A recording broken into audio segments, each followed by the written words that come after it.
రాజయోగం అంటే ఏమిటి? రాజయోగం అంటే యోగాలకు రాజు అని అర్థం. ఇందులో మీ మనస్సును నియంత్రించటం నేర్చుకుంటారు. రాజయోగంలో మీరు కళ్ళు తెరిచి ధ్యానం చేస్తారు. మీరు మీ అంతరాత్మతో అనుసంధానం అవుతారు. మీరు మీ లోపల శాంతిని పొందుతారు. రాజయోగం సాధన చేయడం వల్ల కలిగే లాభాలేంటో ఓసారి క్లుప్తంగా చూద్దాం. అసలు రాజయోగమంటే ఏంటే? చాలామంది అనుకున్నట్టు ఇది కేవలం ఆసనాలు వేయడం కాదండి. ఇది మనస్సును మన అదుపులోకి తెచ్చుకుని మన నిజ స్వరూపాన్ని తెలుసుకునే ఒక గొప్ప మార్గం. అది ధ్యానం ద్వారా. మరి దీనివల్ల మొదటి ప్రయోజనమేంటంటే స్వీయ అవగాహన.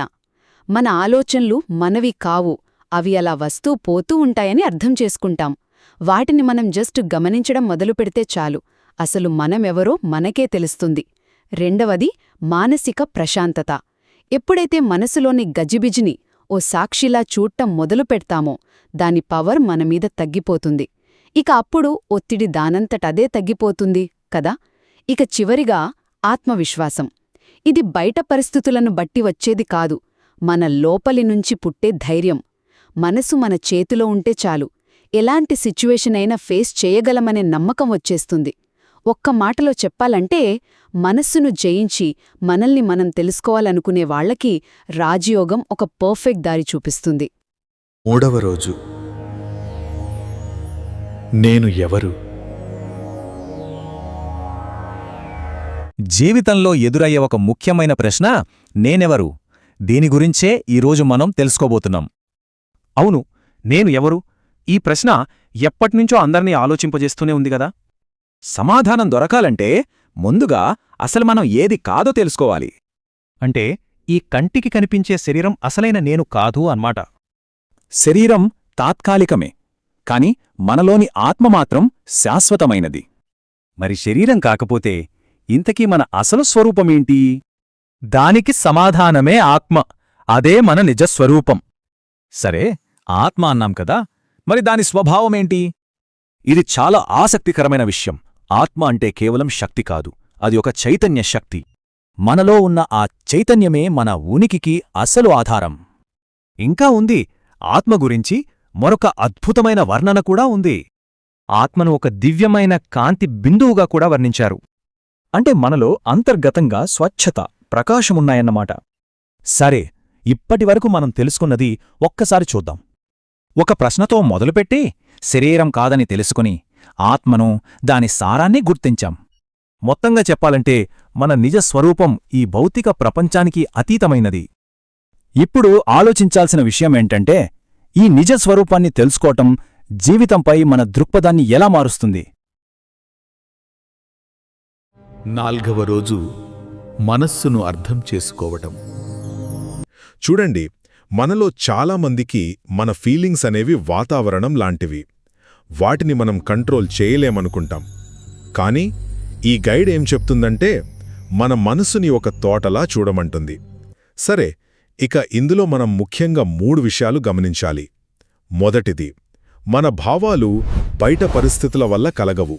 వాటి గురించి మనం ఎలా ఆలోచిస్తామో దానివల్లే కలుగుతాయి. అంటే ఏంటన్నమాట? మన ఆలోచనలే ఆ తోటకు విత్తనాలు. సరే, ఆలోచనలే విత్తనాలు అయితే మరి వాటిని మనం కంట్రోల్ చేయగలమా? ఇక్కడే అసలైన పాయింట్ ఉంది. రెండవది, ఏ విత్తనాలు నాటాలో ఎంచుకునే శక్తి మన చేతిలోనే ఉంది. ఉదాహరణకి, మీరు ట్రాఫిక్లో ఇరుక్కున్నారనుకోండి. నా రోజంతా వేస్ట్ అయిపోయింది అనుకోవడం ఒకటి, కానీ ఈ టైంలో ఒక మంచి పాడ్కాస్ట్ వినొచ్చు కదా అని మనకు మనం మార్చుకోవడమే ఆ పవర్ అంటే. ఇక చివరిగా, ఈ ఎంపిక చేసుకునే శక్తిని వాడుకుని మనం మన ఆలోచనా విధానాన్ని పూర్తిగా మార్చేయొచ్చు. అంటే మన మనసు అనే తోటను మనకు నచ్చినట్టుగా, కావాల్సినట్టుగా మార్చుకోవచ్చు అన్నమాట. సో, మీ ఆలోచనలను మీరే గైడ్ చేసుకోవడం ద్వారా మీ ఎమోషనల్ వరల్డ్కి మీరే బాస్ అవ్వగలరు. అసలు మన ఫీలింగ్స్ ఎక్కడ్నుంచొస్తాయి? సరే, ఈ ప్రాసెస్ని మొదట్నుంచి చూద్దాం. అన్నిటికీ మూలం మన మనసే. అన్నీ ఇక్కడే మొదలవుతాయి. మనసు నుండే ఆలోచనలు పుడతాయి. ఇది మొదటి స్టెప్. ఆలోచనలు అవే ఫీలింగ్స్గా మారతాయి. వాటి మధ్య డైరెక్ట్ కనెక్షన్ ఉంది. చూడండి, మంచి ఆలోచనలు చేస్తే మంచి ఫీలింగ్స్ వస్తాయి. చాలా సింపుల్. కానీ ఈ ప్రాసెస్ అంతా ఆటోమేటిక్గా జరిగిపోతుందా? మనం ఆపలేమా? ఇక్కడే ఉంది అసలు పాయింట్. మన ఆలోచనలను మనం ఎంచుకోవచ్చు. ఈ ఎంపిక అనే ఒక్క పదం మొత్తం మార్చేస్తుంది. మన చేతుల్లోనే కంట్రోల్ ఉంటుంది. సో ఇప్పుడు ఈ ఎంపిక అనే స్టెప్ యాడ్ అయితే ప్రాసెస్ ఎలా ఉంటుందో చూద్దాం. అంటే ఆలోచనలను ఎంచుకోవడం ద్వారా ఫీలింగ్స్ను కూడా మార్చొచ్చు. అల్టిమేట్గా మన మైండ్ను గైడ్ చేయొచ్చు. జస్ట్ రియాక్ట్ అవ్వడం కాదు, డైరెక్ట్ చేయడం. సో ఫైనల్గా చూస్తే మనసు ఆలోచనలను క్రియేట్ చేస్తుంది, వాటిని మనం గైడ్ చేయొచ్చు. ఇదంతా విన్నాక ఇప్పుడు మన ముందున్న ప్రశ్న ఒక్కటే: మనం అడుతూ ఎంచుకునే ఆలోచన ఏంటి? 5వ రోజు బుద్ధిని అర్థం చేసుకోవడం. మంచి నిర్ణయాలు తీసుకోవడానికి ఒక సింపుల్, పవర్ఫుల్ ఫ్రేమ్వర్క్ గురించి తెలుసుకుందాం. అసలు మన నిర్ణయాలను తీసుకునేది ఏంటి? సమాధానం ఒక కీలకమైన శక్తిలో ఉంది. అదే బుద్ధి. బుద్ధిని ఒక జడ్జిలా ఊహించుకోండి. దానికున్న ఒకే ఒక్క ముఖ్యమైన పని నిర్ణయాలు తీసుకోవడం. ఇదే అల్టిమేట్ ఆర్బిటర్ అన్నమాట.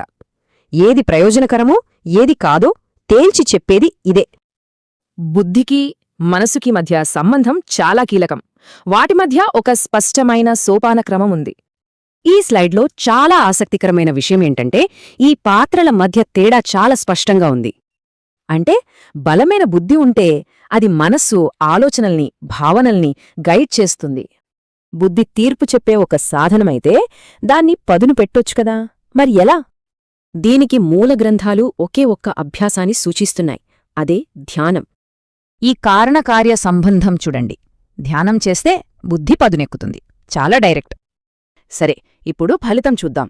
దీనివల్ల అసలు లాభమేంటి? చివరి ఫలితం చాలా స్పష్టంగా ఉంది. మెరుగైన జడ్జ్మెంట్, ఇంకా ఎఫెక్టివ్గా నిర్ణయాలు తీసుకోవడం.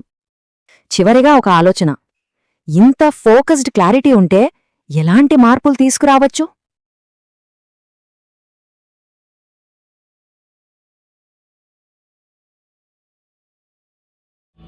ఆత్మ శరీరంలో ఉన్నప్పుడు ఆంతరంగిక శక్తులతో పనిచేస్తుంది. ఒకేసారి 3 విధాలుగా ఆత్మ పనిచేస్తుంది. ఆ శక్తులు మనస్సు, బుద్ధి, సంస్కారం. గతంలోని నా అనుభవాల ప్రకారం స్మృతులు మరియు ఇతరుల ద్వారా సేకరించిన విషయాల ఆధారంగా నేను ఆలోచిస్తాను. ఆత్మలోని ఆలోచించే శక్తి, అనుభవం చేసే శక్తిని మనస్సు అంటారు. అప్పుడప్పుడు మన మనస్సులో మనకు తెలిసి తెలియని విషయాల తాలూకు ఆలోచనలు నిరంతరం వస్తూ ఉంటాయి.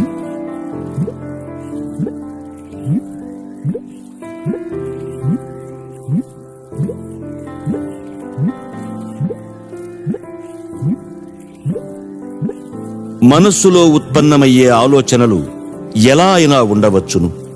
శుభమైన, అశుభమైన ఆలోచనలు కావచ్చును.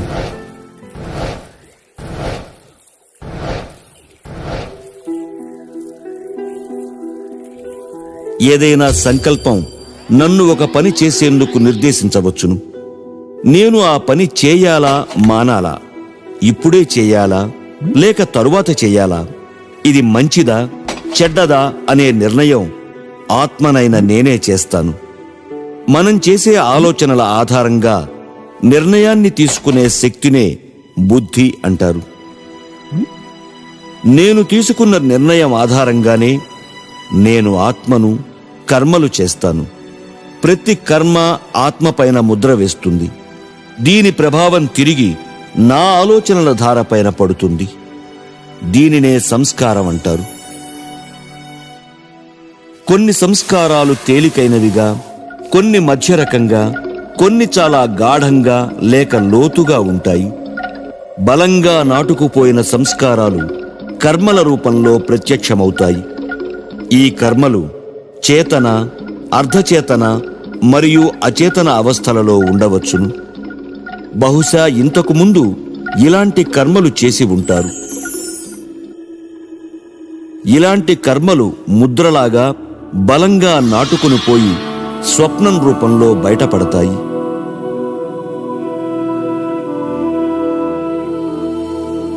ఒక వ్యక్తి తను గతంలో చేసిన కర్మల తాలూకు ముద్రలే అతని స్వప్నాలకు ఆధారమవుతాయి.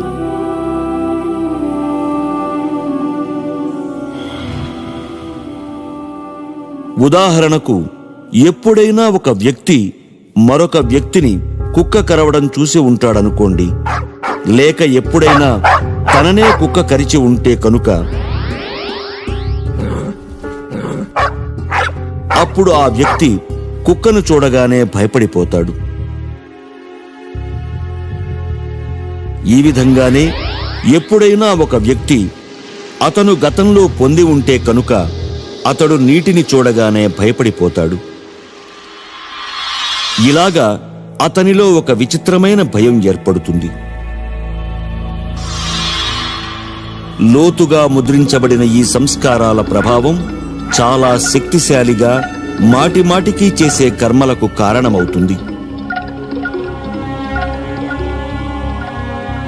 ఏ వ్యక్తి అశుభకరమైన సంస్కారాలను చాలా తీవ్రంగా సొంతం చేసుకుంటాడో అలాంటి వ్యక్తి కేవలం స్వయానికి నష్టం చేసుకోవడమే కాక సమాజానికి మరియు ప్రపంచానికి నకారాత్మక అనుభూతులను, భావాలను వ్యాపింపజేసిన వాడవుతాడు. అదేవిధంగా శుభప్రదమైన గుణాలు, సంస్కారాలు స్వయంలో నింపుకున్నవారు కేవలం స్వయానికి మాత్రమే మేలు చేసుకోవడం కాక సమాజానికి, విశ్వానికి కూడా ఒక అమూల్యమైన సంపదగా అవుతారు. మామూలుగా శుభకరమైన ఆలోచన గతి చాలా నెమ్మదిగా, క్రమబద్ధంగా ఉన్నప్పుడు బుద్ధి సరైన నిర్ణయం తీసుకొనగలుగుతుంది.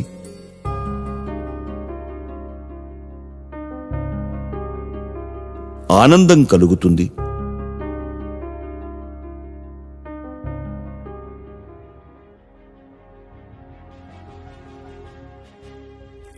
దీనికి విరుద్ధంగా అశుభమైన ఆలోచనలు అస్థిరంగా, వేగంగా ఉంటాయి. వీటితో నకారాత్మక అనుభవాలైన చింత, అనుమానం, భయం, రక్షణ లేకపోవుట ఎక్కువ అవుతాయి.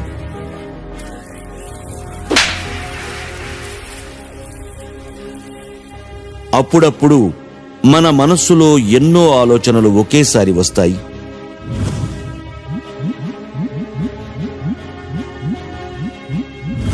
దాని ఫలితంగా బుద్ధి సరైన నిర్ణయం తీసుకొనలేకపోతుంది. ఫలితంగా ఆ వ్యక్తి భ్రమకు గురవుతాడు. ఈ స్థితినే మనం ఒత్తిడి అంటాము.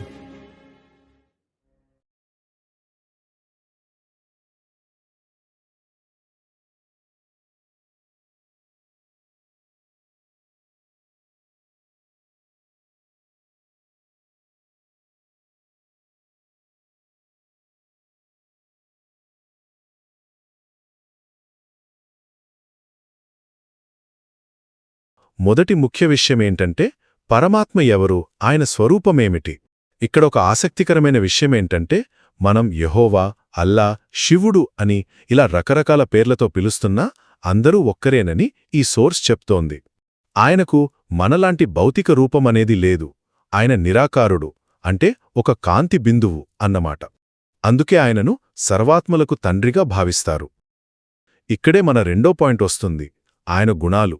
ఆయన శాంతి, శక్తి, ప్రేమకు కేవలం ఒక నిలయం కాదు, అసలా గుణాలకు ఆయనే ఒక అంతులేని సముద్రం లాంటివారు.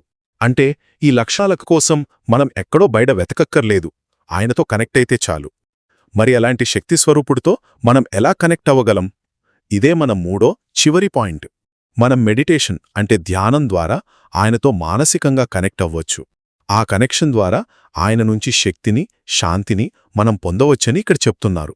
ఒక్క మాటలో చెప్పాలంటే పరమాత్మ అంటే ఒకే ఒక్క నిరాకార జ్యోతి. శాంతి, ప్రేమ, శక్తికి ఆయనే మూలం. ధ్యానం ద్వారా మనం అనుసంధానమవ్వగలిగే ఒక తండ్రి. ధ్యానం చేసేటప్పుడు సరిగ్గా ఎలా కూర్చోవాలనే దానిపై ఇది ఓ చిన్న క్లారిటీ. చాలామంది ఏమనుకుంటారంటే ధ్యానమంటే గంటల తరబడి కష్టమైన ఆసనాల్లో కదలకుండా ఉండిపోవాలి అనుకుంటారు కదా. కాని అసలు పాయింట్ ఏంటంటే మీ శరీరం మీకు అడ్డు రాకూడదు, హెల్ప్ చేయాలి. సో మనం గుర్తుపెట్టుకోవాల్సిన మొదటి విషయం సౌకర్యం. అంటే అదేదో పద్మాసనం వెయ్యాలి, ఇంకో కఠినమైన భంగిమలో కూర్చోవాలి అలాంటి రూలేమీ లేదు. మీకు ఎలా కంఫర్టబుల్గా అనిపిస్తే అలాగే కూర్చోండి. మీ శరీరాన్ని రిలాక్స్డ్గా వదిలేయండి. సరే, ఇక రెండవది మీ వెన్నెముక. దీన్ని నిటారుగా ఉంచడం చాలా చాలా ముఖ్యం. ఎందుకంటారా? అలా ఉంచినప్పుడే మన ఎనర్జీ ఫ్లోకి ఎలాంటి అడ్డంకులుండవు. ఇక ఫైనల్గా చాలామందికి తెలియని ఒక చిన్న ట్రిక్. మీ కళ్ళు పూర్తిగా మూసేస్తే ఏమవుతుంది? నిద్రలోకి జారుకుంటాం. అందుకే వాటిని పూర్తిగా మూయకుండా జస్ట్ అలా సగం తెరిచి ఉంచారనుకోండి, మీ ఫోకస్ మిస్ అవ్వదు, మీరు అలర్ట్గా ఉంటారు. కాబట్టి గుర్తుంచుకోండి, సరైన ధ్యాన భంగిమ అంటే కష్టపడటం కాదు, మీ శరీరాన్ని సౌకర్యంగా, నిటారుగా, ఇంకా మెలకువగా ఉంచడమే. బ్రహ్మకుమారీల రాజయోగ ధ్యానం గురించి క్లుప్తంగా తెలుసుకుందాం. చూడండి, మనం సాధారణంగా ధ్యానమంటే శ్వాసమీద ధ్యాస పెట్టడం అనుకుంటాం కదా. కాని ఇది అలా కాదు. ఇది నేను ఎవరు అనే ఒకే ఒక్క శక్తివంతమైన ఆలోచనతో మొదలవుతుంది. సరే, మరి మొదటి అడుగు ఏంటంటే సన్నద్ధమవడం. అంటే ముందుగా నెమ్మదిగా శ్వాస తీసుకుంటూ మీ శరీరాన్ని, మనసుని రిలాక్స్ చేయాలి. ఆ తర్వాత మన దృష్టి అంతా బయటికి ఉంటుంది కదా, కళ్ళు, చెవులు, వీటి ద్వారా దాన్ని మెల్లగా లోపలికి తిప్పుకోవాలన్నమాట. దీన్నే అంతర్ముఖత అంటారు. ఇక రెండవది, ఇక్కడే ఈ ధ్యానానికి గుండెలాంటి విషయం వస్తుంది. అదేంటంటే ఆత్మస్థితిని గుర్తుంచుకోవడం. నేను ఈ శరీరాన్ని కాదు, నేనొక ఆత్మను అనే విషయాన్ని మీరు ఫీల్ అవ్వాలి. ఆత్మ అంటే ఏంటి అంటే రెండు కనుబొమ్మల మధ్య భ్రుకుటిలో ఉండే ఒక చిన్న ప్రకాశవంతమైన జ్యోతి బిందు అన్నమాట. ఇక చివరిగా మూడవది శాంతిని అనుభవించడం.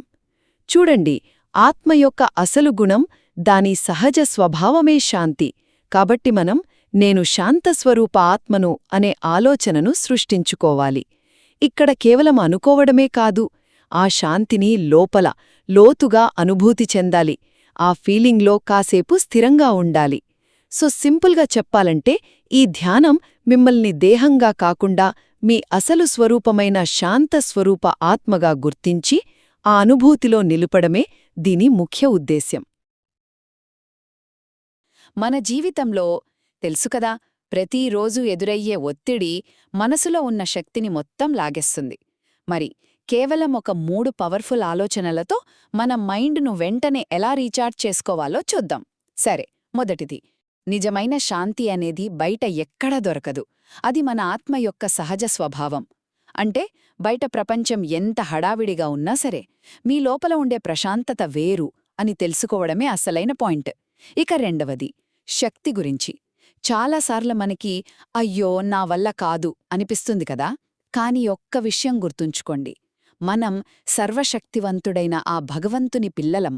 అంటే మనమే మాస్టర్ సర్వశక్తివంతులమన్నమాట. ఆయన శక్తి మనతో ఉన్నప్పుడు ఇంక బలహీనతకు చోటెక్కడిది? అలాగే చివరిగా, మీ అసలైన స్వరూపమేంటో తెలుసుకోవడం. ఒక్కసారి కళ్ళు మూసుకొని మిమ్మల్ని మీరు ఈ శరీరంలా కాకుండా మీ నుదుటి మధ్యలో మెరుస్తున్న ఒక చిన్న లైట్ పాయింట్లా ఊహించుకోండి. ఎలా అనిపిస్తోంది? శరీరానికి సంబంధించిన బరువు, బాధలు ఇవన్నీ పోయి చాలా తేలికగా, డబల్ లైట్గా ఫీలవుతారు. చూశారు కదా, ఈ 3 ఆలోచనలు ఊరికే మాటలు కాదు, మనల్ని పూర్తిగా మార్చే శక్తివంతమైన టూల్స్. వీటిని మనసుతో ఫీలైనప్పుడే అసలైన మార్పు మొదలవుతుంది. పరమాత్మతో అనుసంధానం అనే ధ్యాన పద్ధతి గురించి ఈరోజు క్లుప్తంగా చూద్దాం. ఇంతకీడేంటంటే మన అంతరంగంలోకి ప్రయాణించి ఒక దివ్యమైన శక్తితో కనెక్ట్ అవ్వడానికి ఇదొక శక్తివంతమైన ప్రక్రియ అన్నమాట. ఇది మనసుకి చాలా లోతైన ప్రశాంతతనిస్తుంది. సరే, ఇందులో మొదటి ముఖ్య విషయమేంటంటే కాంతిని ఊహించుకుని శాంతిని పొందడం. అంటే మీ కనుబొమ్మల మధ్యలో లేదా మీ హృదయంలో వెన్నెలలా చల్లగా, నక్షత్రంలా మెరుస్తున్న ఒక కాంతిని ఊహించుకోవాలి. ఆ కాంతినించి వచ్చే కిరణాలు మీ మనసంతా వ్యాపించి మీకు ప్రశాంతతనిస్తున్నట్లు ఫీలవ్వాలి. ఈ టైంలో నేను శాంత స్వరూప ఆత్మను అని అనుకుంటే సరిపోతుంది. ఇక రెండవది, బేషరతైన ప్రేమను అనుభవించడం. ఇప్పుడు అదే కాంతినించి వెచ్చటి, షరతులు లేని ప్రేమ మీ వైపు వస్తున్నట్లుగా భావించాలి. ఇదెలా ఉంటుందంటే అచ్చం తల్లి ఒడిలో ఉన్న భద్రతలాంటి ఫీలింగ్ అన్నమాట. మీలో ఉన్న ఒంటరితనం, భయాలు అన్నీ ఆ ప్రేమలో కరిగిపోతాయి. ఇక చివరిగా మూడవది, ఆ శక్తితో పూర్తిగా నిండిపోవడం. ఆ కాంతి మీ తల నుంచి పాదాల వరకు మీలోని ప్రతి కణంలోకి వెళ్తున్నట్టు ఊహించుకోండి. అలా వెళ్తూ మీలో ఉన్న కోపం, ఆందోళన లాంటి నెగటివ్ ఫీలింగ్స్ని మొత్తం తీసేస్తున్నట్టు భావించాలి. ఈ కలయికలో కొద్దిసేపు అలానే ఉండటం చాలా ముఖ్యం. ఈ సాధన మిమ్మల్ని కేవలం శరీరం కాదు, ఒక కాంతిమయమైన ఆత్మ అని గుర్తుచేస్తూ రోజంతా మీతో ఉండే శక్తిని అందిస్తుంది. రాజయోగంలో ఒక చాలా ముఖ్యమైన విషయం గురించి క్లుప్తంగా చూద్దాం. అదేంటంటే పని చేసుకుంటూనే ధ్యానం చేయడం. చూడండి, ఇక్కడ ప్రపంచాన్ని వదిలేయమని చెప్పట్లేదు. మన రోజువారీ పనులు చేసుకుంటూనే దైవంతో ఎలా కనెక్ట్ అవ్వాలనేదే అసలు పాయింట్. దీనే మనం నిజమైన కర్మయోగం అంటాం. అంటే పని చేస్తూనే మనస్సుని ప్రశాంతంగా ఇంకా శక్తివంతంగా ఉంచుకోవడమన్నమాట. సరే, ఇందులో 3 ముఖ్యమైన విషయాలు చూద్దాం. మొదటి విషయం, ధ్యానమంటే గంటల తరబడి కళ్ళు మూసుకుని కూర్చోవడమే అనుకుంటాం కదా. కాని అదొక్కటే కాదు. మీరు ఏ పని చేస్తున్నా సరే మీ బుద్ధిని ఆ పరమాత్మతో కనెక్ట్ చేసి ఉంచొచ్చు. చేతులతో పని, మనస్సుతో దైవస్మరణ. ఈ సూత్రం పాటిస్తే చాలు, అసలు పనిలో అలసట అనేదే ఉండదు. ఇక రెండవది, మనం చేసే ప్రతి పనిని ఒక ధ్యానంలా మార్చుకోవచ్చా? అస్సలు మార్చుకోవచ్చు. ఓ చిన్న ఉదాహరణ చెప్తాను. మీరు వంట చేస్తున్నారనుకోండి, దాన్ని దేవుడి ప్రసాదంగా భావించండి. అప్పుడు అది తినేవాళ్లక్కూడా శాంతి, శక్తి వస్తాయి. అలాగే నడుస్తున్నప్పుడు కూడా మీరొక శాంతి దూతలా భూమికి మంచి శక్తిని పంచుతున్నారని ఫీలవ్వండి. చివరిగా, మనందరికీ ఒక పెద్ద ప్రాబ్లం ఉంటుంది. అదే ఆలోచనలో ఒత్తిడి. దీనికోసం ట్రాఫిక్ కంట్రోల్ అనే ఒక మంచి టెక్నిక్ ఉంది. రోజులో అప్పుడప్పుడు ఒక్క క్షణం ఆగి, నేను శాంతి స్వరూప ఆత్మను అని మీకు మీరు గుర్తు చేసుకోండి. అంతే, ఇది మీ మనస్సుని వెంటనే రీసెట్ చేస్తుంది. సో గుర్తుంచుకోండి, శరీరం పనిలో, మనస్సు దైవస్మరణలో. ఇదే అసలైన కర్మయోగం వెనుకున్న రహస్యం. మౌనం, దానికున్న శక్తేంటో ఇప్పుడు చూద్దాం. అంటే అసలైన నిశ్శబ్దం బయట కాదు, మనసులో ఉంటుంది. మనసు ఆగకుండా పనిచేసే ఒక మెషిన్ లాంటిది. అదే మనకు ఒత్తిడిని తెచ్చిపెడుతుంది. శరీరానికి మందు ఎలాగో, మనసు గాయాలకు మౌనమే మందు. ఈ ఆందోళన, భయం వీటన్నిటి గురించి అతిగా ఆలోచిస్తే శక్తి వృధా అవుతుంది. మౌనంగా ఉన్నప్పుడు ఈ శక్తి ఆదా అవుతుంది.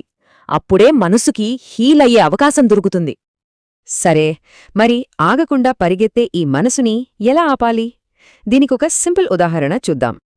మనసుని ఒక గ్లాసులో ఉన్న బురద నీటితో పోల్చుకోవచ్చు. ఆలోచనల్ని ఆపాలని ప్రయత్నిస్తే ఆ గ్లాసుని గట్టిగా కదిపినట్టే అవుతుంది. అలా కాకుండా ఆ గ్లాసుని కదపకుండా వదిలేస్తే ఏమవుతుంది? బురదంతా కిందకి చేరి నీళ్లు ఎంత స్పష్టంగా మారతాయో చూడండి. అలాగే ఆలోచనల్ని గమనించాలి అంతే, వాటితో పోరాడకూడదు.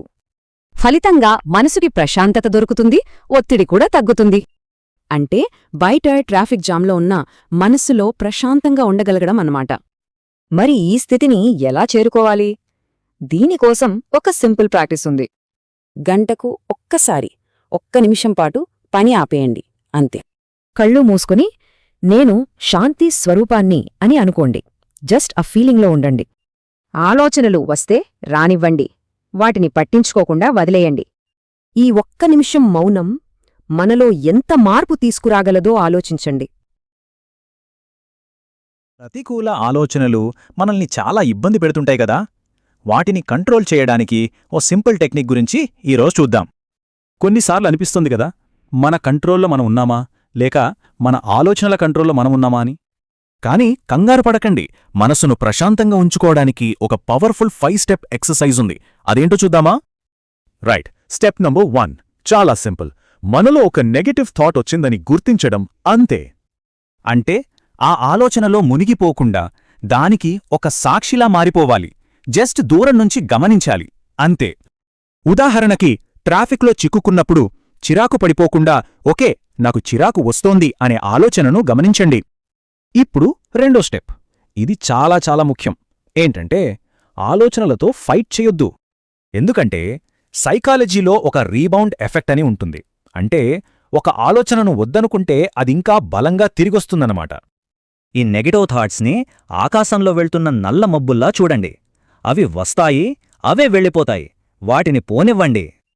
ఓకే, నెక్స్ట్ మూడో స్టెప్, నెగటివ్ని తీసేసి పాజిటివ్ని నింపడం. సింపుల్. అదెలాగంటే ముందు చెడు ఆలోచనను గుర్తించాలి, ఆ తర్వాత దాని ప్లేస్లో ఒక మంచి ఆలోచనను రీప్లేస్ చేయాలి. అంటే ఇది నా వల్ల కాదు అనిపించిందా, వెంటనే నేను ట్రై చేస్తాను, నేను చేయగలను అని మార్చుకోవాలి. ఇక నాలుగోది, ఈ ప్రాసెస్ అంతా మన మనస్సుతో చాలా సున్నితంగా, ప్రేమగా ఉండాలి. ఒక విషయం గుర్తుంచుకోవాలి, నెగటివ్ థాట్స్ రావడం చాలా నార్మల్, అందుకోసం మనల్ని మనం తిట్టుకోవడం కరెక్ట్ కాదు. చూడండి, పసిపిల్లాడు పడిపోతే ఎంత ప్రేమగా లేపుతామో, మన మనసు జారినప్పుడు కూడా అంతే ప్రేమగా దాన్ని సరిచేసుకోవాలి. ఇక ఫైనల్ స్టెప్ ఐదోది, మాస్టరీకి ఇదే అసలైన కీ. అదేంటంటే రోజూ ప్రాక్టీస్ చేయడం. ఇది ఒక్కరోజులో అయ్యే పని కాదు. బాడీకి ఎక్సర్సైజ్ ఎలాగో మైండ్కి కూడా రోజూ ట్రైనింగ్ అవసరం. రోజూ ప్రాక్టీస్ చేస్తే మనసు పాజిటివ్గా ఆలోచించడం అలవాటు చేసుకుంటుంది. నెగటివ్ సంఘటనల నుండి చాలా ఫాస్ట్గా బయటపడతాం.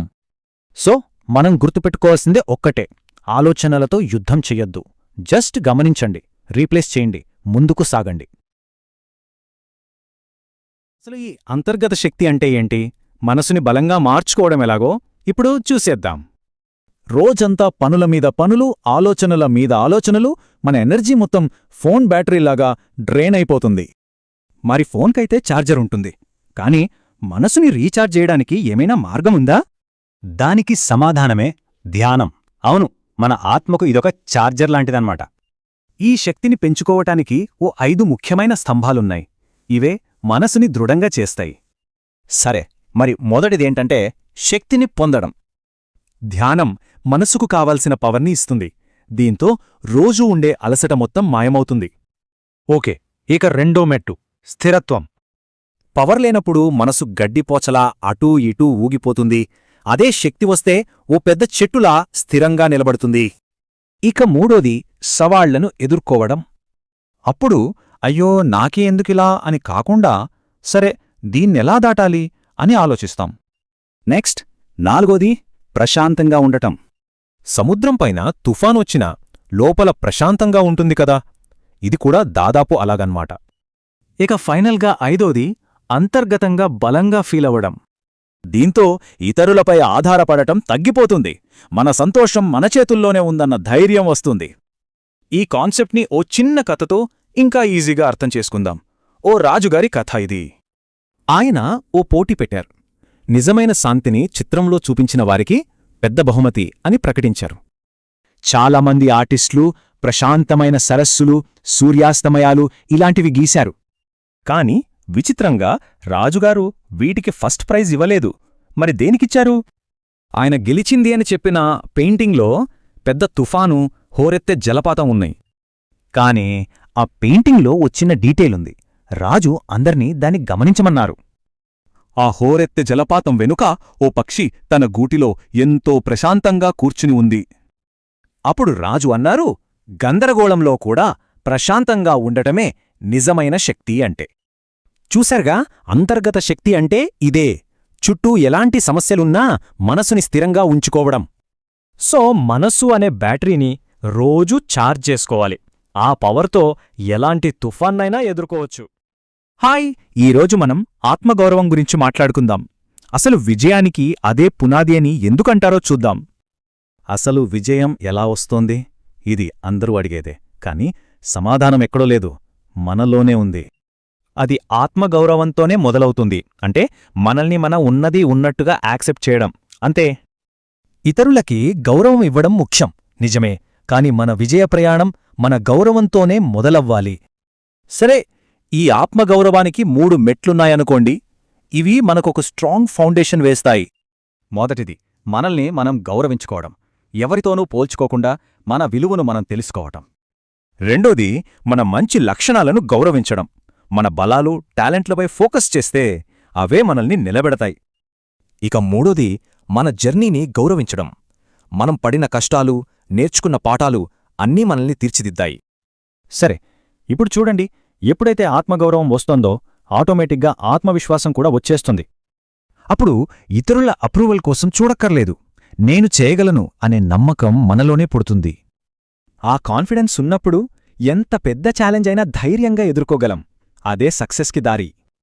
అదన్నమాట విషయం. ఆత్మగౌరవం ఆత్మవిశ్వాసానికి పునాది. ఆ ఆత్మవిశ్వాసమే విజయానికి పునాది. సరే, దీన్ని ఒక కథతో చూద్దాం. ఓ దట్టమైన అడవిలో అందమైన చెట్ల మధ్య ఓ చిన్న వంకర చెట్టు ఉండేది. అది మిగతా చెట్లతో పోల్చుకుంటూ తన వంకర ఆకారాన్ని చూసి సిగ్గుపడేది. తనకే విలువ లేదనుకునేది. ఏళ్ల తరబడి బాధపడుతూనే ఉంది. ఇంతలో ఒకరోజు ఓ గొప్ప కళాకారుడు అడవికి వచ్చాడు. అక్కడ ఎన్నో పొడవాటి అందమైన చెట్లను చూశాడు. కాని అవన్నీ తన పనికి సాదాగా ఉన్నాయన్నాడు. అలా వెతుకుతూ ఆ వంకర చెట్టు దగ్గర ఆగాడు. ఆయన కళ్ళు ఒక్కసారిగా మెరిశాయి. అప్పుడు ఆ కళాకారుడు ఇలా అన్నాడు, నీ వంకరే నీ బలం. నువ్వు తట్టుకున్న గాలులకు అవే సాక్ష్యం. ఆ మాటలతో ఆ చెట్టుకి మొదటిసారి తన మీద తనకి గౌరవం కలిగింది. తన లోపాలే తన ప్రత్యేకత అని తెలిసింది. ఈ కథలో మనందరికీ ఒక నీతి ఉంది. ఆ చెట్టులాగే మనం కూడా ఇతరులతో పోల్చుకుని మనల్ని మనం తక్కువ చేసుకుంటాం. ఎప్పుడైతే ఆ చెట్టు తన విలువను తెలుసుకుందో దాని జీవితానికొక అర్థం దొరికింది. అదే నిజమైన విజయం. సో పాయింట్ సింపుల్, మనల్ని మనం గౌరవించుకుంటే ప్రపంచం కూడా మనల్ని గౌరవిస్తుంది. ఇక చివరిగా ఒక్క ప్రశ్న, మనలోని ఆ ప్రత్యేకమైన వంకరలో ఎలాంటి అద్భుతమైన బలం దాగి ఉండొచ్చు? ధ్యానం మన రిలేషన్షిప్స్ని బెటర్గా మార్చగలదా? వినడానికి సింపుల్గా ఉన్నా ఇందులో ఓ పెద్ద రహస్యం ఉంది. అదేంటో చూద్దాం. విచిత్రం కదా, మనకి ఎంతో ఇష్టమైన వాళ్లతోనే ఎక్కువగా గొడవలొస్తుంటాయి. అసలెందుకిలా? ఏదైనా సమస్య వస్తే మన ఫస్ట్ రియాక్షన్ ఏంటి? వాళ్లే మారాలి, తప్పు వాళ్లదే అనుకుంటాం గదా. కాని పరిష్కారం బయట కాదు, మన లోపలే ఉందంటే అసలు మార్పు మనతోనే మొదలవుతోంది. ధ్యానం మన దృష్టిని బయటినుంచి మన లోపలికి మళ్లిస్తుంది. నెగటివ్ ఆలోచనల్ని తగ్గిస్తుంది. అంటే ఆవేశంగా రియాక్ట్ అవటం మానేసి ప్రశాంతంగా స్పందించటం మొదలుపెడతామన్నమాట. ఇదే అసలైన మార్పు. ధ్యానం వల్ల మనలో 3 ముఖ్యమైన మార్పులు వస్తాయి. అవి ఎలాగో ఓ కథతో చూద్దాం. ఇతను రఘు, ఓ కంపెనీ మేనేజర్. రోజూ ఆఫీస్ టెన్షన్ను ఇంటికి మోసుకొచ్చేవాడు. ఆ ఫ్రస్ట్రేషన్ అంతా తన భార్య సుధాపై మాటల రూపంలో చూపించేవాడు. ఇంట్లో ఎప్పుడూ టెన్షన్. రఘు కోపంతో సుధా చాలా బాధపడేది. వాళ్ల బంధం మెల్లగా దెబ్బతింటోంది. అప్పుడు ఓ ఫ్రెండ్ సలహా ఇచ్చాడు, సమస్య నీ మనసులో ఉంది, ధ్యానం ట్రై చేయని. నమ్మకం లేకపోయినా రఘు ధ్యానం మొదలుపెట్టాడు. నెమ్మదిగా అతనిలో మార్పు రావటం స్టార్ట్ అయింది. ఓ రోజు రఘు వర్క్ టెన్షన్తో ఇంటికొచ్చాడు. అప్పుడే సుధా చేతిలోంచి గ్లాస్ జారి పగిలింది. రఘుకి లోపల కోపం వచ్చింది. కాని తన మెడిటేషన్ ప్రాక్టీస్ గుర్తొచ్చింది. ఒక్క క్షణం ఆగాడు. ఆ ఒక్క క్షణం గ్యాప్లో కోపం బదులు సహనమొచ్చింది. నిందించకుండా అర్థం చేసుకున్నాడు. పర్లేదు సుధా, కంగారుపడకు, నీకేం తగలేదు గదా, నేను క్లీన్ చేస్తాలే. రఘు మాటలకి సుధా ఆశ్చర్యపోయింది. ఆమె కళ్లల్లో ఆనందంతో నీళ్లు తిరిగాయి. తను మారడంతో తన ప్రపంచమే మారిపోయింది. వాళ్ల ఇల్లు ఓ శాంతి వనంలా అయింది. సో అసలు పాయింటేంటంటే, రిలేషన్షిప్స్లో మార్పు మనతోనే మొదలవ్వాలి. ఈ మార్పు కోసం ధ్యానంలో ఈ చిన్న సంకల్పాన్ని అనుకోవచ్చు. మరి ఈ మార్పుతో ఏ బంధాన్ని బలంగా మార్చుకోవచ్చు? ఆలోచించండి. ప్రశాంతమైన జీవితం, దానికో రహస్యముంది. ఒక చిన్న కథలో దాన్ని చూద్దాం. ఈ హడావిడి లైఫ్లో ప్రశాంతంగా ఉండటం ఎలా? మనలో చాలామందికి ఇదే కదా ప్రశ్న. ఈ ప్రశ్నకు సమాధానం ఒక రాజు, గొప్ప సంగీత విద్వాంసుడి కథలో ఉంది. ఆయన సంగీతం ఎంత బాగుండేదంటే ఎంతటి కలత చెందిన మనసునైనా శాంతపరిచేది. ఇక రాజు ఆశ్చర్యపోయి అడిగాడు, మీ సంగీతంలో ఇంత ప్రశాంతత ఎలా సాధ్యం అని. అప్పుడా విద్వాంసుడు నవ్వి, రాజా, రహస్యం నా కచేరీలో కాదు, నా ఉదయంలో ఉంది అన్నాడు. ప్రతిరోజూ ఉదయం తన వీణతోనే మొదలవుతుందని చెప్పాడు అని చెప్పాడు. ఆ వీణ శృతి సరిగ్గా కుదిరితే చాలు, రోజంతా సంగీతం అద్భుతంగా పండుతుంది. అదే శృతి చేయకుండా వాయిస్తే రోజంతా అపస్వరాలే. మరి దీనికి మన జీవితానికేంటి సంబంధం? మన జీవితం కూడా ఆ వీణ లాంటిదే అనమాట. మన రోజుని కూడా 5 సింపుల్ స్టెప్స్తో ప్రశాంతంగా మార్చుకోవచ్చు. అవేంటంటే, ఆయన వీణను శృతి చేసినట్టే మనం కూడా ఉదయాన్నే మనసును ధ్యానంతో శృతి చేసుకోవాలి. ఇలా చెయ్యడం వల్ల మనసులో చెడు ఆలోచనలకు బదులు పాజిటివ్ ఆలోచనలు వస్తాయి. ఇలాంటి పాజిటివ్ మాటలు అనుకోవడం వల్ల రోజంతా ఆ ప్రశాంతత మనతోనే ఉంటుంది. మనసు ప్రశాంతంగా ఉన్నప్పుడు మన మాటలు కూడా మృదువుగా ఉంటాయి. మన శక్తి వృధా కాదు. దీన్నే కర్మయోగం అంటారు. అంటే పనిమీద పూర్తి ఏకాగ్రత పెట్టడం. అప్పుడు పని తేలికవుతుంది.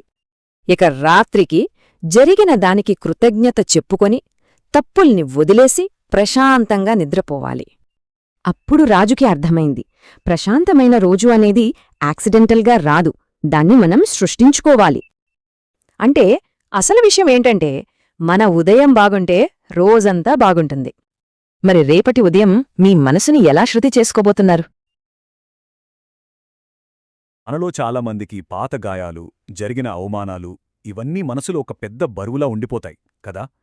జీవితం అక్కడే ఆగిపోయినట్టు, స్తంభించిపోయినట్టు అనిపిస్తుంది. సంతోషం ఎక్కడుందో కూడా తెలియదు. సరే, ఈరోజు మనం ఈ మానసిక భారం నుంచి ఎలా బయటపడొచ్చో ఒక చిన్న కాని చాలా అద్భుతమైన కథతో తెలుసుకుందాం. ఒక్కసారి మనస్సు పెట్టి ఆలోచిద్దామా? గడిచిపోయిన ఏ సంఘటనలు మనల్ని ఇప్పటికి వెనక్కి లాగుతున్నాయి? ఈ ప్రశ్నకు జవాబు వెతకడానికి ఒక మంచి కథ మనకు సహాయం చేస్తుంది. విందామా? సరే, ఈ కథలో ఒక గురువు, ఆయన శిష్యుడు ఉంటారు. ఆ శిష్యుడు ఎప్పుడూ ఏదో కోల్పోయినట్టు, గడిచిపోయిన బాధల్ని తలుచుకుంటూ కుంగిపోతూ ఉండేవాడు. అతని బాధను చూసిన గురువుగారు ఇతనికి ఏదైనా చేసి ఒక మంచి పాఠం నేర్పాలి అనుకున్నారు. అలా ఒకరోజు గురువుగారు ఆ శిష్యుణ్ణి పిలిచి ఒక విచిత్రమైన పని చెప్పారు. ఆ మాటతోనే మన కథ, మన పాఠం రెండూ మొదలవుతాయి. అసలా గురువేం చెప్పారంటే, గురువుగారన్నారు, ముందువైపు ఒక సంచి వేసుకో, అందులో ఇతరులు నీకు చేసిన మంచిని, సహాయాన్ని వేసుకుంటూ వెళ్ళు. ఇక వీపు మీద ఇంకో సంచి వేసుకో, ఆ వెనుక సంచిలో నిన్ను అవమానించిన, బాధపెట్టిన ప్రతి విషయాన్ని వెయ్యి అన్నారు. చూడండి, ఒకటి కృతజ్ఞత, రెండోది భారం, రెండిట్నీ మోయమన్నారు. అయితే కథ ఇక్కడితో అయిపోలేదు. గురువుగారు ఒక వింత కండీషన్ పెట్టారు. అదేంటంటే, ఆ వెనక సంచి ఉంది కదా, అవమానాలు, బాధలతో నిండిన ఆ సంచిమీద రోజూ నీళ్లు చల్లుతూ ఉండాలట. ఎందుకిలా? దాని వెనుకున్న అసలు కారణమేంటో చూద్దాం. సరే, ప్రయాణం మొదలైంది. రోజులు గడుస్తున్నాయి. రోజూ నీళ్లు చల్లడం వల్ల ఆ వెనకున్న సంచి మెల్లగా తడిసి బరువెక్కడం మొదలైంది. కొన్ని వారాలు గడిచేసరికి లోపలున్నవన్నీ కుళ్ళిపోయి భరించలేని చెడు వాసన రావడం మొదలైంది. పాపం ఆ శిష్యుడు ఆ బరువుని, ఆ వాసనని మోయలేక నడవడానికే చాలా కష్టపడ్డాడు. ఇక నా వల్ల కాదు అనుకున్నాడు. ఆ బరువుని, ఆ వాసనని అస్సలు భరించలేకపోయాడు. నేరుగా వెళ్ళి గురువుగారి కాళ్లమీద పడి, స్వామీ, ఈ బరువు నేను మోయలేను, ఈ వాసన భరించలేకపోతున్నాను, దయచేసి దీన్ని దించుకునే మార్గం చెప్పండి అని వేడుకున్నాడు. ఇక్కడే ఉంది అసలు విషయం. ఇప్పుడే కథలోని అసలైన జ్ఞానం బయటకు రాబోతోంది. శిష్యుడి ఆ వేదన చూసి గురువుగారికి అర్థమైంది, అతనికి అసలు విషయం చెప్పాల్సిన సమయం వచ్చిందని. మరి ఆ గురువు చెప్పిన ఆ నీతి ఏంటి? అది మన జీవితాలకి ఎలా ఉపయోగపడుతుందో ఇప్పుడు చూద్దాం. అప్పుడు గురువుగారు చాలా ప్రశాంతంగా అన్నారు, నాయనా, కేవలం కొన్ని వారాలకే కుళ్ళిపోయిన ఈ బయటి సంచి బరువునే నువ్వు మోయలేకపోతున్నావు. మరి సంవత్సరాల తరబడి నీ మనసు అనే సంచిలో మోస్తున్న ఆ పాత గాయాల కుళ్ళు సంగతేంటి అని అడిగారు. ఒక్క ప్రశ్నతో బయటి భారానికి, లోపలి భారానికి ఉన్న తేడా ఏంటో కళ్ళక్కట్టినట్టు చూపించారు. ఆ ఒక్క మాట చాలు శిష్యుడికి ఒక్కసారిగా జ్ఞానోదయమయ్యింది. అవును కదా అనుకున్నాడు. వెంటనే ఆ బరువైన, కుళ్ళిపోయిన సంచిని విసిరి పక్కన పడేశాడు. అలా పడేసిన మరుక్షణమే అబ్బా, ఎంత తేలికగా అనిపించిందో! మనసు, శరీరం రెండూ తేలికపడ్డాయి. నిజమైన స్వేచ్ఛ అంటే ఏంటో ఆ క్షణం అతనికి తెలిసొచ్చింది. చూసారా, ఈ కథ కేవలం ఒక నీతిని చెప్పి వదిలేయదు. మన మనస్సుని తేలికగా చేసుకోవటానికి ఒక 5 ముఖ్యమైన సూత్రాలను కూడా మనకు నేర్పిస్తుంది. మన హృదయానికి తగిలిన గాయాలను మాన్పుకోవటానికి ఆ మార్గాలేంటో ఇప్పుడు ఒక్కొక్కటిగా చూద్దాం. మొదటిది, బాధ కలగడం అనేది చాలా సహజం. జీవితంలో ఉన్నప్పుడు ఎవరో ఒకరు ఏదో ఒకటి అనడం, మనసు నొప్పిపెట్టడం ఇవన్నీ జరుగుతూనే ఉంటాయి. శిష్యుడు ఆ సంచిలో వేసిన కాగితం ముక్కల్లాంటివన్నమాట. ఇది జీవితంలో ఒక భాగమని మనం ముందు అంగీకరించాలి. ఇక రెండోది ధ్యానం లేదా ఆత్మవిమర్శ. చూడండి, శిష్యుడు ఆ భారం మోయలేక ఎవరి దగ్గరికెళ్ళాడు? గురువు దగ్గరికి. అలాగే మనక్కూడా ఆ బరువును దించుకోవడానికి ధ్యానం లాంటివి మనకు మార్గాన్ని చూపిస్తాయి. మన లోపలికి మనం చూసుకున్నప్పుడు దాన్ని వదిలించుకునే శక్తి మనకే వస్తుంది. మూడో సూత్రం చాలా సింపుల్, పాత బాధలను వదిలేయాలి. అంటే ఆ శిష్యుడు ఆ కుళ్ళిపోయిన సంచిని ఏం చేశాడు? విసిరి పారేశాడు. మనం కూడా మనస్సులో ఉన్న ఆ పాత గాయాల సంచిని అంతే ధైర్యంగా విసిరిపారేయాలి. 4వది క్షమించడం. క్షమించడమంటే ఆ సంచిని పారేయడం లాంటిదే. గుర్తుంచుకోండి, క్షమించడమనేది మనం అవతలి వాళ్ళ కోసం చేసేది కాదు, మన కోసం మనం చేసుకునేది. మన మనసులో ఉన్న ఆ భారాన్ని, ఆ విషాన్ని దించుకుని మనం ప్రశాంతంగా ఉండడానికి. ఇక చివరిగా 5వది మళ్ళీ తేలికగా ఫీలవడం. ఆ సంచి పడేయగానే శిష్యుడికి ఎంత రిలీఫ్గా అనిపించిందో, మనం కూడా ఆ పాత గాయాలను క్షమించి వదిలేసినప్పుడు మన ఆత్మ కూడా మళ్ళీ తన సహజమైన ఆనందమైన తేలికైన స్థితికి వచ్చేస్తుంది. సో చివరిగా ఈ కథ మనకు చెప్పేదేంటంటే, మన మానసిక స్వేచ్ఛ మన చేతుల్లోనే ఉంటుంది. ఆ బరువైన కుళ్ళిపోయిన సంచిని పట్టుకుని ఏళ్ల తరబడి మోయాలా, లేక ధైర్యం చేసి దాన్ని విసిరి పారేయాలనేది పూర్తిగా మన నిర్ణయం మీదే ఆధారపడి ఉంటుంది. సో మనం నేర్చుకున్నది 3 విషయాలు. చాలా సింపుల్. మొదట మన ప్రశాంతత కోసం క్షమించేయండి. తరువాత ఆ బాధను ఇక వదిలేయండి. ఫైనల్గా ఆ స్వేచ్ఛతో తేలికగా మారండి. ఇంతకంటే మంచి ఆనందానికి దారి ఏముంటుంది? ఇప్పుడు ఈ ప్రశ్న మనల్ని మనం వేసుకోవాలి. మనం మోస్తున్న ఆ మానసిక సంచిలో అసలు ఏముంది? దేన్ని వదిలేస్తే మన జీవితం తేలికగా, ప్రశాంతంగా మారుతుంది? ఒక్కసారి ఆలోచించండి. ఒక సాధువు, ఒక వెండి గ్లాసు. వినడానికి చాలా సింపుల్గా ఉంది కదా, కాని ఈ రెండింటినీ కలిపే ఒక కథ ఉంది. ఆ కథ మన జీవనశైలికి, మనసులో ఉండే ప్రశాంతతకి మధ్య ఉన్న ఒక పెద్ద నిజాన్ని బయటపెడుతుంది. ఈరోజు మనం ఆ కథ లూతుల్లోకి వెడదాం. అసలు ప్రశ్నేంటంటే, ఎప్పుడూ స్వచ్ఛంగా, ప్రశాంతంగా ఉండే ఒక మనసుని ఏదీ పాడు చేయగలదు? అసలది సాధ్యమేనా? ఈ ప్రశ్నకు సమాధానం వెతకడమే ఈ కథ యొక్క ముఖ్య ఉద్దేశ్యం. సరే, ఇక కథలోకి వెళ్ళిపోదాం. ఊహించుకోండి, ఒక ఊళ్ళో ఎంతో గౌరవనీయుడైన ఒక సాధువు ఉన్నారు. ఆయన ఎప్పుడూ దైవచింతనలోనే ఉంటారు. అలాంటి ఆయన్ని ఒక ధనవంతుడు భోజనానికి పిలిచాడు. అంతా చాలా మామూలుగానే మొదలైంది. ఆ ధనవంతుడేం చేశాడంటే, ఎంతో ప్రేమతో రకరకాల వంటకాలతో గొప్ప విందు ఏర్పాటు చేశాడు. ఆ సాధువు కూడా సంతోషంగా ఆ ఆతిథ్యాన్ని స్వీకరించి భోజనం చేసి ఆ రాత్రికి అక్కడే బస చేశారు. కాని ఆ ప్రశాంతత అక్కడితో ఆగిపోయింది. ఆ రాత్రి జరగబోయే ఒక వింత సంఘటనకు అదే నాంది పలికింది. ఇక్కడే కథ ఒక పెద్ద మలుపు తీసుకుంటుంది. అంతా నిశ్శబ్దంగా ఉన్న ఆ అర్ధరాత్రి వేళ ఆ సాధువు మనసులో ఒక తుఫాను మొదలైంది. ఆయన లోపల అసలు ఏం జరుగుతుంది చూద్దాం. ఒక్కసారి చూడండి, కేవలం కొన్ని గంటల తేడాలో ఆ ఋషిలో ఎంత మార్పొచ్చిందో.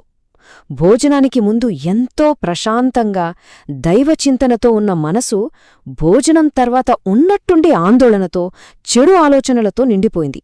ఆయన ఏకాగ్రత మొత్తం ధ్యానం మీద నుంచి జారిపోయి ఆ ఇంట్లో ఉన్న ఒక వెండి కప్పు మీద పడింది. అసలు జీవితంలో దేనిమీద ఆశలేని ఆ మహానుభావుడు తనలో అకస్మాత్తుగా పుట్టిన ఆ చెడు ఆలోచనకు లొంగిపోయాడు. అంతే, ఆ గదిలో ఉన్న ఆ వెండి కప్పుని తీసుకుని తన సంచిలో వేసుకుని ఎవరికీ తెలియకుండా అక్కడ్నించి పారిపోయాడు. వినడానికి ఆశ్చర్యంగా ఉంది కదూ? ఒకసారి జరిగిన సంఘటనల క్రమాన్ని చూస్తే, సాయంత్రం విందు భోజనం చేశారు. అర్ధరాత్రి అయ్యేసరికి మనసు చెదిరిపోయింది, దొంగతనం చేశారు. కాని తెల్లవారిన తర్వాత కొన్ని స్వచ్ఛమైన పండ్లు తినగానే మళ్ళీ మనసు తేటపడింది, నిర్మలంగా మారింది.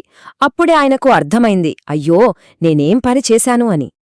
తన ప్రశాంతమైన మనసు ఒక్క రాత్రిలో ఎందుకిలా మారిపోయింది?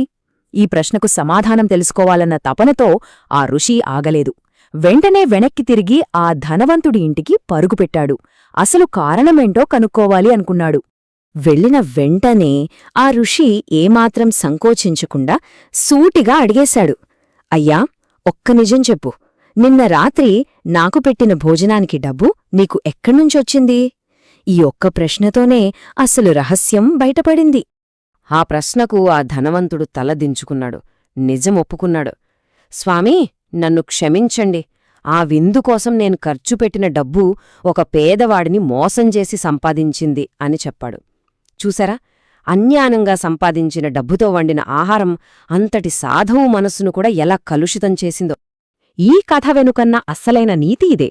మన పెద్దలు ఎప్పట్నుంచో చెప్పే ఒక మాట ఉంది, జైసా అన్ వైసా మన్ అంటే మనం ఎలాంటి ఆహారం తింటామో మన మనస్సు కూడా అలానే తయారవుతుంది. అన్యాయమైన అశుద్ధమైన ఆహారం తింటే మన ఆలోచనలు కూడా అశుద్ధంగానే మారతాయి. సరే, ఈ కథ నుంచి మనకు ఒక పాఠమైతే తెలిసింది. మరి దాన్ని మన జీవితంలో ఎలా ఉపయోగించుకోవాలి?